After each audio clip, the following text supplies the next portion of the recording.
What's going on, Jerome? So, of course, the Minnesota Vikings can never, ever play a normal season.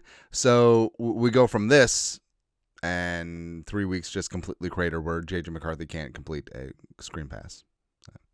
But now the discourse, the topic du jour this week has been J.J. McCarthy having his concussion. And I didn't believe the whole soft benching narrative when it came to the high ankle sprain, but I kind of believe the concussion, right? But Maximus Brosmer is going to be the guy now. And Brosmer, Bro Show, former Golden Gopher, Quadzilla.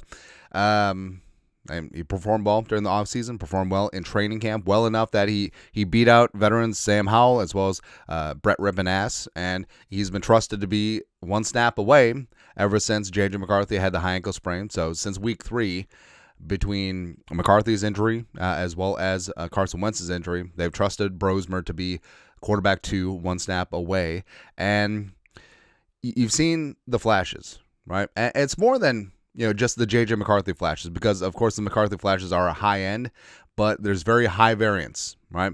And with Brosmer, it does seem to be a little bit more low variance. And now, yes, he performed well in preseason with the threes, against threes, but he was with threes. And remember, he played the Tennessee Titans first-team defense. So, obviously, Vikings fans are just rooting for anything at this point, but I feel like there might be a little something there with the Bro Show. And we've said this all off season where, yeah, we're fully behind and we believe in J.J. McCarthy is going to be the future franchise quarterback of the Vikings, but there's something there with Brosmer. And, of course, all of the talk of, well, this is Trey Lance and Brock Purdy, etc. Hopefully not Brock Purdy from Monday night because he kind of sucked, but nah.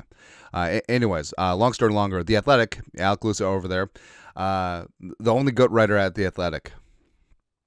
So, dip a piece. Who is Max Brosmer? Why the Vikings' possible starter versus Seahawks has felt inevitable, right? And it kind of felt that way too, right? So, talk about Max Brosmer and Kevin McConnell. I think Max is as smart as any young player I've been around. Had Brosmer, a 24-year-old rookie out of the University of Minnesota. Remember, he's almost 2 years older than McCarthy. Struggled to transfer his knowledge of the Vikings' complex system into practice. This praise would have been less meaningful in hindsight. Brosmer was impressive, though. He threw the ball well during summer workouts. He operated the offense effectively in training camp. He was undaunted by preseason action, going 35 of 58 for 364, 2 touchdowns and a pick over 3 games. O'Connell had enough confidence to play him with a third-team offense against the Tennessee Titans starters on defense. Also, he would have had a game-winning touchdown if Miles Price just turned his head just against the Patriots. The coach's review of how Brosmer handled circumstances, moving the team and getting the ball out, O'Connell said he was seeing things a veteran-level type of eye progression, which is high praise from Kevin O'Connell. Continue. His on-the-fly processing ability was part of what intrigued O'Connell 2 years ago when he attended the Minnesota Golden Gophers Pro Day. Brosmer had not yet played for Minnesota. Being local allowed O'Connell to keep close tabs on Brosmer's development, particularly over the back half of his final collegiate season. Because remember, he started out at New Hampshire and then came aboard for the Gophers for 1 season and progressively got better throughout the year. It did not hurt that the Gophers, a school position fewer than 20 miles from the Vikings facility, and one that has close ties to the pro franchise, had integrated many of the Vikings passing concepts into their offense. So PJ Fleck, idea stealer, shocker, right? Continuing. Bro Show going undrafted allowed O'Connell to recruit him this spring. His arrival and impressions were paired with wildly bold impressions from scouts like Eric Galko, the director of football operations for the East-West Shrine Bowl and a longtime evaluator. I'll stand by it, Galko said in August. I'll be really surprised if Max does not start games in the NFL early. It's not as crazy as it sounds. Max is going to run the offense at a high level. He's not going to miss throws he shouldn't miss. He's going to trust the offense. And that's basically what the Vikings are looking for right now, because obviously, like we said, McCarthy's been high variance, but just the simple things he's been struggling with. And with Brosmer, this is not a talent bereft team. Like the offensive line, hopefully Darisaw Jackson are good to go, is elite. They can run the ball. They got Jefferson Addison, the best wide receiver duo in the National Football League. T.J. Hawkinson is also a player on this team. So there's so much damn talent on this offense.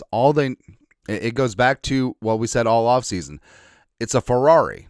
All the quarterback has to do is keep the car on the road. And McCarthy, maybe he didn't keep the car on the road, But Bro show, that's all that he has to do. Brosmer eventually getting a chance seemed unavoidable, especially in recent weeks. It's not that the Vikings were going to bench McCarthy, who has played at a historically poor level. When you start hearing things like Jamarcus Russell, it's just like, maybe this is bad. It's very bad. It's more the injury history and the number of hits he's taken. So, Brosmer gets his shot. And going back and looking at a scouting report, this is from Lance Zierlein, NFL.com. Honestly, if Brosmer was drafted late day 3, I don't think anyone would have batted an eye. So draft projection around 6 and 7. Vikings got him as a UDFA with $250K guaranteed. Confident, cerebral quarterback with average traits who proved he could play at the FBS level. Brosmer has an average arm, but throws with anticipation and a sudden release. Ay, Dios mío, that's all we need. That's all we effing need. His ball placement needs work to become more accomplished against tight man coverage, but he can pick apart zone coverages with intermediate throws. He's asked to read and attack coverages and can do so when in rhythm, but his production nosedives when the pocket heats up and he's forced to move. Well, let's give him a freaking pocket then. Brosmer's lack of mobility and second reaction playmaking hurts his chances, but he should be appealing to a play-action-based offense utilizing levels, route concepts. That's the Vikings to a T. All right. And Brosmer, he's going to have he's certainly going to have a tough situation coming on up where you're on the road against Seattle. Seattle's defense is legit. The 12s are back in full force because the team is actually good, so the Fairweather fans are back. So this is a Herculean ask of Brosmer in his first career NFL start. But frankly, the bar is set pretty low, all right? Because as big of a fan as we are of McCarthy, and as much as we believe in his future, it hasn't been good the last 3 weeks. Just has not been good. But if Brosmer shows up, operates the offense, distributes the football, gets Jefferson and Addison going, all of a sudden, baby, we got a stew going. Maybe go in there, shock the world as 10.5-point dogs against the Seahawks. We can dream. Quadzilla, baby. Quadzilla. Yeah. Anyways, your thoughts are thoughts. The Athletic. The Bro show was inevitable. Kind of feels that way. Yeah. Anyways, let us know your thoughts, our thoughts. Comment section, you guys, the best you know what to do. Skull production value.